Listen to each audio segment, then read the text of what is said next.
തിരഞ്ഞെടുപ്പ് വിജയത്തിന് പിന്നാലെ സുരേഷ് ഗോപിയുടെ പുതിയ സിനിമകളുടെ വിവരങ്ങളാണ് പുറത്തുവരുന്നത്.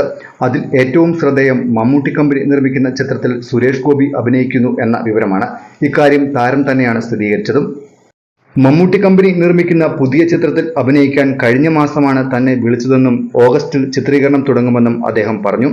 തനിക്ക് ഏറ്റവും പ്രതീക്ഷ നൽകുന്ന പ്രൊജക്റ്റാണിതെന്നും അദ്ദേഹം കൂട്ടിച്ചേർത്തു. തെരഞ്ഞെടുപ്പ് വിജയത്തിന് പിന്നാലെ മാധ്യമപ്രവർത്തകരുടെ ചോദ്യങ്ങൾക്ക് മറുപടിയായാണ് അദ്ദേഹം ഇക്കാര്യങ്ങൾ വെളിപ്പെടുത്തിയത്. താൻ ഇനിയും സിനിമകളിൽ അഭിനയിക്കും. പുതിയ കുറെ പ്രൊജക്ടുകളുണ്ട്. എണ്ണമൊന്നും അറിയില്ല. അതിൽ പ്രതീക്ഷ നൽകുന്നത് മമ്മൂക്കയുടെ മമ്മൂട്ടി കമ്പനി നിർമ്മിക്കുന്ന സിനിമയാണ്. അത് ഓഗസ്റ്റിൽ ചെയ്യണമെന്ന് 10 ദിവസം മുമ്പേ വിളിച്ചു പറഞ്ഞിരുന്നു. സിനിമകൾ ചെയ്യും, കാശുമുണ്ടാക്കും. സിനിമയിൽ നിന്ന് ലഭിക്കുന്നതിന്റെ വലിയ ഭാഗം ബുദ്ധിമുട്ട് അനുഭവിക്കുന്നവർക്ക് നൽകും. അതൊക്കെ അങ്ങനെ തുടരും. സുരേഷ് ഗോപിയുടെ വാക്കുകൾ. മമ്മൂട്ടിയുടെ നിർമ്മാണത്തിൽ മഹേഷ് നാരായണൻ സംവിധാനം ചെയ്യുന്ന സിനിമയിലാണ് സുരേഷ് ഗോപി അഭിനയിക്കുന്നത്. മമ്മൂട്ടി, ഫഹദ് ഫാസിൽ, കുഞ്ചാക്കോ ബോബൻ എന്നിവർ ഈ സിനിമയിൽ പ്രധാന വേഷത്തിലെത്തുമെന്നാണ് റിപ്പോർട്ടുകൾ.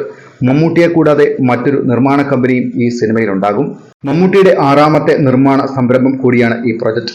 കാതൽ, റോഷാക്, കണ്ണൂർ സ്ക്വാഡ്, നൻപകൽ നേരത്ത് മയക്കം, ടർബോ എന്നിവയാണ് മമ്മൂട്ടി കമ്പനിയുടെ മറ്റ് സിനിമകൾ. വരാഹം, JSK, SG-251 എന്നിവയാണ് സുരേഷ് ഗോപിയുടേതായി അണിയറയിൽ ഒരുങ്ങുന്ന പുതിയ പ്രൊജക്ടുകൾ. അരുൺ വർമ്മ സംവിധാനം ചെയ്ത ഗരുഡൻ എന്ന ചിത്രമാണ് സുരേഷ് ഗോപിയുടേതായി ഏറ്റവും ഒടുവിൽ റിലീസ് ചെയ്തത്. പോലീസ് വേഷത്തിൽ സുരേഷ് ഗോപി നായകനായി എത്തിയ ചിത്രം വൻ വിജയമായിരുന്നു. സിനിമാ ലോകത്തെ പുത്തൻ വാർത്തകൾക്കും വിശേഷങ്ങൾക്കുമായി ഈ ചാനൽ സബ്സ്ക്രൈബ് ചെയ്യുക. മറ്റൊരു വീഡിയോയുമായി വീണ്ടും കാണാം. നന്ദി.